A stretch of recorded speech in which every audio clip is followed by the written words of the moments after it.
স্বাস্থ্য খাতের উন্নয়নে নতুন নীতিমালা তৈরি করা হবে বলে জানিয়েছেন স্বাস্থ্য ও পরিবার কল্যাণ উপদেষ্টা নূরজাহান বেগম। বলেন, দেশে ৮,০০০ চিকিৎসক সংকট রয়েছে, শীঘ্রই বিশেষ বিসিএস এর মাধ্যমে ২,০০০ চিকিৎসক নিয়োগ দেওয়া হবে।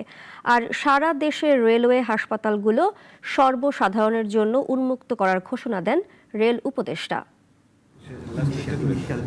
দেশের রেল হাসপাতালগুলো সুষ্ঠু ও যৌথ ব্যবস্থাপনায় পরিচালনার জন্য রেলপথ মন্ত্রণালয় ও স্বাস্থ্য সেবা বিভাগের মধ্যে সমঝোতা স্মারক স্বাক্ষর করে দুই মন্ত্রণালয়।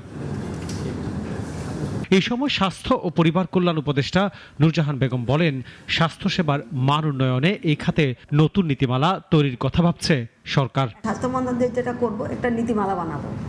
সেই নীতিমালার এগেইনস্টে স্বাস্থ্য মন্ত্রণালয়ের কাজ কী হবে এবং রেলওয়ে মন্ত্রণালয়ের কাজ কী হবে সেগুলো সুনির্দিষ্ট থাকবে।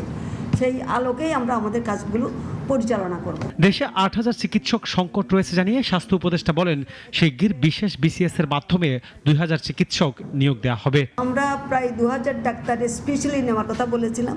সেই ২,০০০ ডাক্তার আমরা পাবো। মানে এত তাড়াহুড়া করার মধ্যে উনি এত প্রেশার দিয়েছেন, সবাইকে সম্মত করিয়েছেন, শেষ পর্যন্ত আসলো সেপ্টেম্বরের ১৫ তারিখের মধ্যে আমরা এই ডাক্তারগুলো পাবো, ২,০০০ ডাক্তার পাবো। এই সময় সারা দেশে রেলওয়ে হাসপাতালগুলো সর্বসাধারণের জন্য উন্মুক্ত করার ঘোষণা দেন রেল উপদেষ্টা।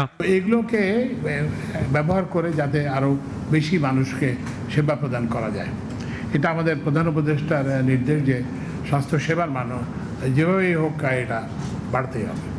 বরাদ্দ বাড়িয়ে তারপর অবকাঠামোর ব্যবহার করে, তারপরে নতুন ডাক্তার রিক্রুট করে, নতুন নার্স রিক্রুট করে একটা টোটাল একটা অ্যাপ্রোচ আমরা অন্তর্বর্তীকালীন সরকার গ্রহণ করেছে। এছাড়া বাংলাদেশ রেলওয়ের 10টি হাসপাতাল পরিচালনায় স্বাস্থ্য সেবা বিভাগের সঙ্গে চুক্তি হয়েছে।